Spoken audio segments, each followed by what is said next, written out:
কোরবানি পশুর হাটের আরো খবর জানাতে রাজধানীর দিয়াবাড়ি থেকে আমাদের সাথে যোগ দিচ্ছেন সহকর্মী আদিলুর রহমান।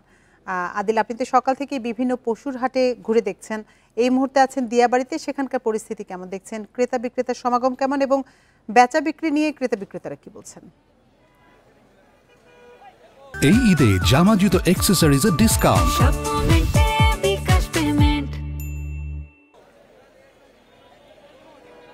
দেখুন, যদি আসলে এই মুহূর্তে বেচা বিক্রির কথা বলেন, একদম জমজমাট বেচা বিক্রি।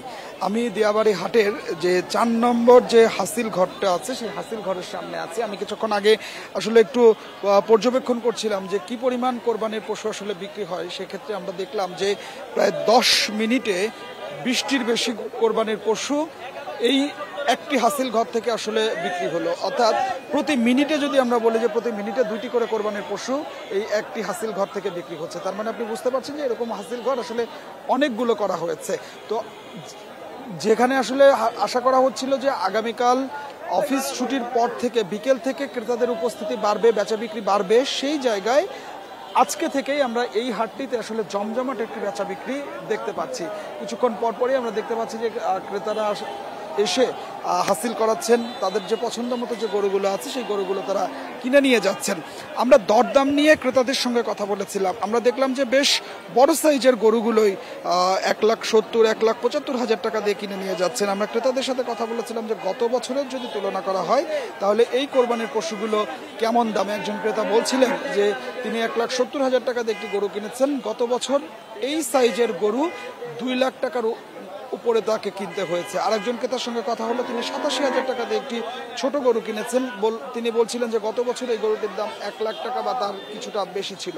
অর্থাৎ এই রকম ভাবে আসলে ক্রেতারা তাদের সন্তুষ্টির কথা বলছেন এবং তারা বলছেন যে কোরবানির পশুর দাম এর মধ্যে আসলে হাটে কমতে শুরু করেছে এবং কমে গেছে। আমরা বিক্রেতাদের সাথে কথা বলেছিলাম, বিক্রেতাদেরও ঠিক একই বক্তব্য। তারাও বলছেন গত বছরের তুলনায় কোরবানির পশুর দাম অনেক বেশ কম এবং হাটে প্রচুর কোরবানির পশু এই মুহূর্তে রয়েছে ক্রেতাদের যে উপস্থিতি সেই উপস্থিতির তুলনায়।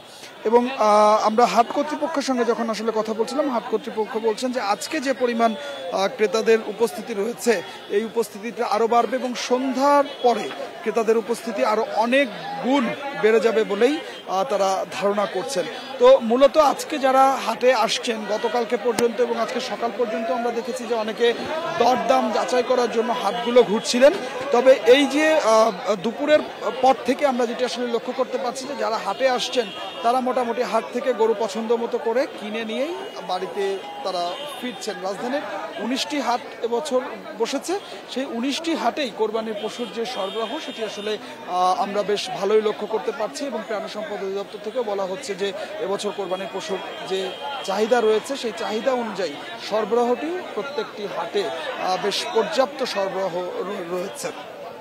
তো সব মিলিয়ে যেটি আসলে বলা যায় যে কোরবানির পশুর হাট, যেটি গত 2-3 দিন ধরে একটি শঙ্কা ছিল যে কতটা জমজমাট হবে, তবে আজকে থেকে সেই হাটগুলো জমজমাট হতে শুরু করেছে এবং ক্রেতা বিক্রেতাদের হাটটাকে মুখর হতে শুরু করেছে রাজধানী পশুর হাটগুলো। তো আমার কাছে উত্তরা দিয়াবাড়ি থেকে এটি ছিল এখনকার সবশেষ।